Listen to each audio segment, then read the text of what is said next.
What's up guys, it's Mickey. I'm back with another Nancy Drew themed video. I got a lot of requests on my Instagram page that I should probably be doing a lot more baking on YouTube, and so I decided to combine my love of Nancy Drew games and my love of baking into one.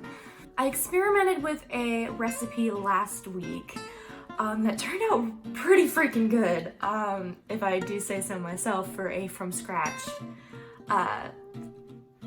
recipe. But today we're gonna be making Taylor Sinclair's Oaxacan cookies. It's about time! Oh, my fears are like maggots infesting my poor old carcass. Want a cookie? They're from Oaxaca. Thanks, but I'm trying to cut back. In the game, they are kind of portrayed as this really gross, hard cookie, but if you think about it, he's had these cookies on his desk in like a little glass jar, offering them to people for years. He bought them in bulk, and I'm pretty sure they were really great at the time, but he's just had them and he just is trying to give them away, and by the time you get to see them in the game, they're like hard as a rock. So we're gonna make how they were supposed to taste in the game. If you're not familiar, Oaxaca is in Mexico, and he went and got these cookies from Mexico, so they're gonna be a little interesting. They're gonna have a little bit of a coffee flavor. Ooh, they're gonna have a little bit of a cinnamon flavor. Ooh. Not only are we gonna be making these cookies, but you put two cookies together, kind of like a whoopie pie, and we're gonna put some marshmallow fluff in the middle. It's freaking delicious, I'm telling you. It kind of, to me, tastes like a whoopie pie brownie hybrid, but it's so gooey. And it has the consistency of a macaroon, so it's like crunchy on the outside and chewy on the inside, and ooh, it's just gonna be delicious. It's just gonna be delicious. If you're already watching this because you love Nancy Drew, you know that Taylor Sinclair was in the Secret of the Scarlet Hand game, and I cannot remember for the life of me which game it was, but it was like the third game that I ever played as a kid, and Taylor Sinclair gave me some real creeper vibes. Like, he would always offer you this cookie every time you go into his office. It'd be, want a cookie? Want a cookie? Want a cookie? Want a cookie? Want a cookie? They're from Oaxaca. I ain't buying it. I don't want your creepy stalker cookies. And spoiler alert, he was the bad guy at the end of the game, but you already knew that. Now, before I get started, I just want to give you a heads up. This recipe does not make a lot of cookies. I mean, it does if you want to just eat them by themselves without putting them together with marshmallow fluff.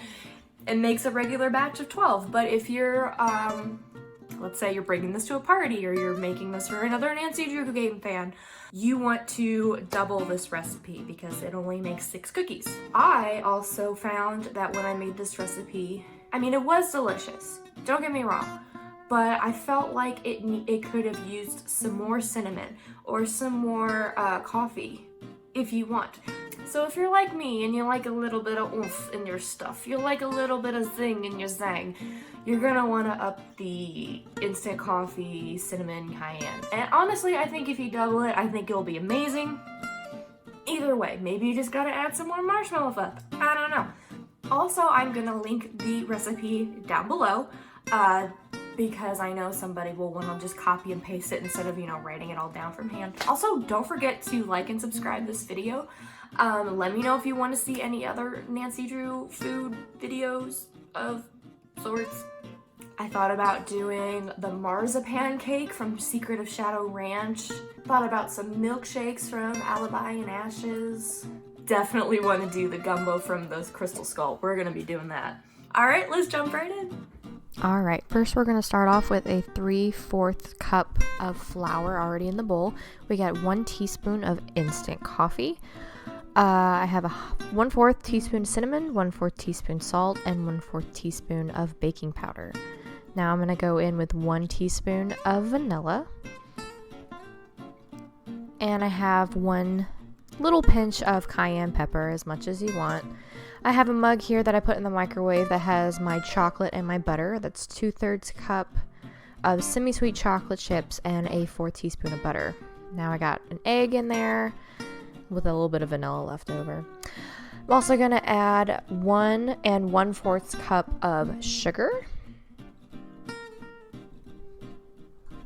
And we're going to mix that up.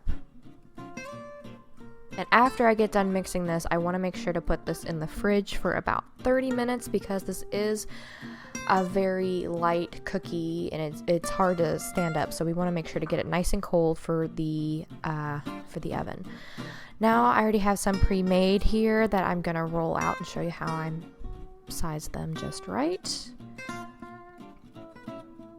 And they're gonna go into the oven at 350 for about 12 minutes. And they come out looking like this. Now I got a bowl here to put my cookies in, and I'm gonna match them up and put some marshmallow fluff in the middle. I just use regular Jet Puff marshmallow cream. You want to make sure to use the cookies that are the same size as each other, so you don't have one giant one on the bottom and one teeny tiny one on the top. If your cookies are still a little bit flimsy, if you didn't leave them in the fridge for as long as 30 minutes or so, go ahead and put them back in the fridge and they will harden up a little bit more.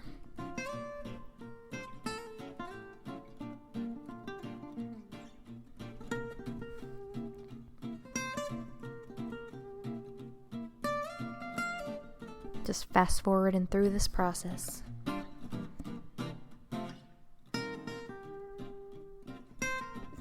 And this last cookie, I only have one left, so I'm going to break it in half, and I'm going to use the runt cookie and just put a little bit in the middle for myself to taste test. And there you have it, guys. You have some Oaxacan cookies. Personally, I don't like putting a whole lot of marshmallow fluff in the middle of mine, but to each their own. This is a very sandy cookie, so I recommend you try to put these in the fridge as long as possible because, like mine right now, I took the runt cookie, the last one, and it fell apart. You might even want to stick them in the freezer. But they're so worth it. They're so good. They're so gooey. I need a glass of milk. If you do want to put some extra instant coffee in your cookies, I recommend you also up your cayenne pepper and your cinnamon because it's going to just taste like a coffee cookie. See the gooiness in there? Alright, I'm going to eat about 2 more of these. And then I'm going to need like a big old glass of milk or something. Alright, that's the video. Don't forget to hit that subscribe button down below. See you guys next time.